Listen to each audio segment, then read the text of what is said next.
Yet again, we are seeing the very necessary conversation about radical Islamist extremism being silenced by what is now the most powerful word in the English language: Islamophobia.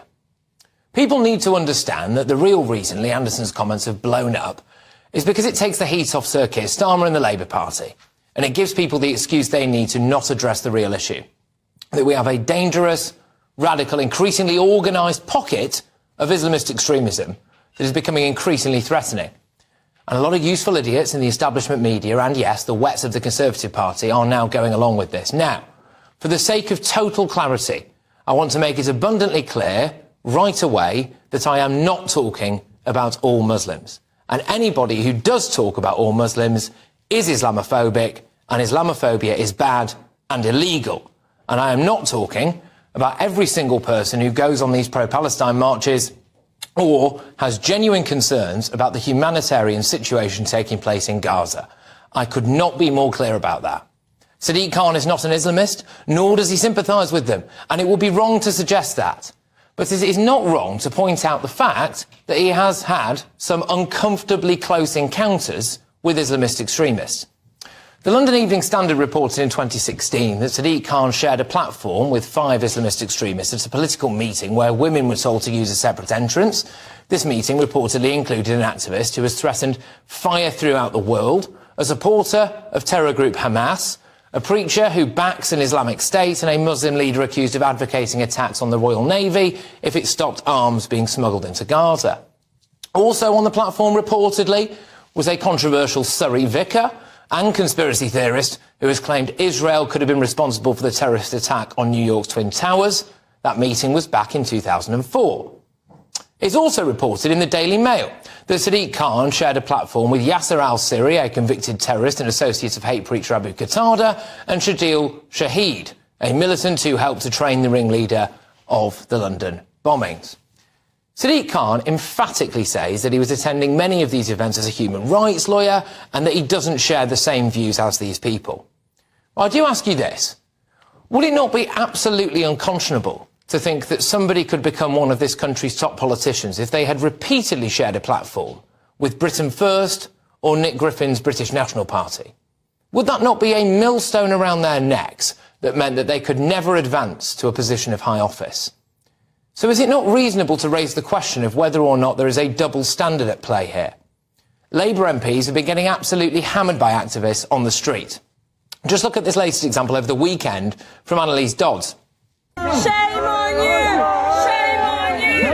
Annalise Dodds, you can't hide! You support genocide!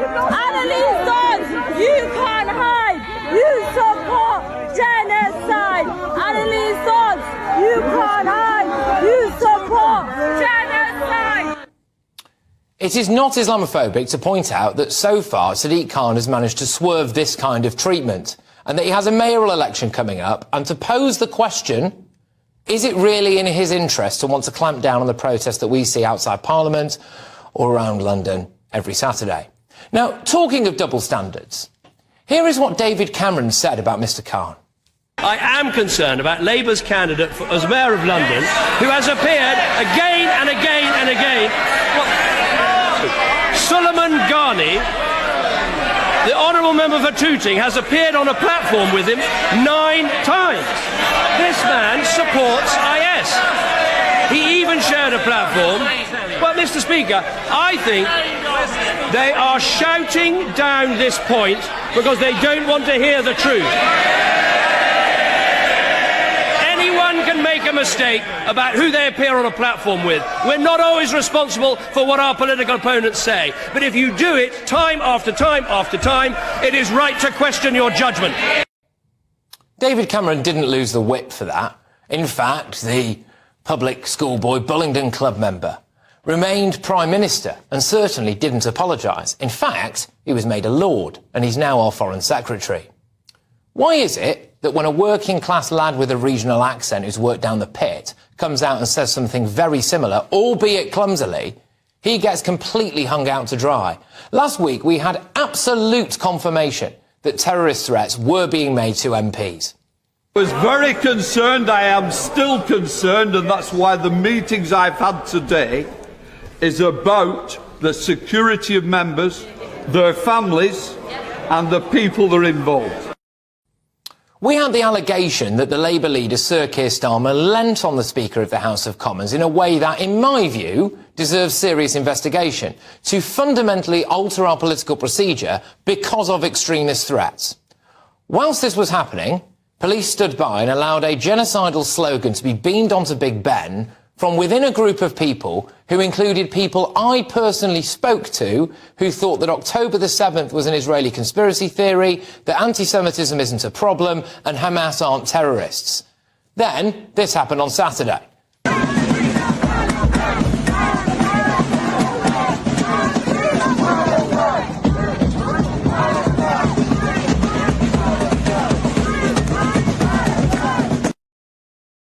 That same week, an investigation into our counter-terror programme Prevent clearly stated that the overwhelming threat we face is Islamist extremism.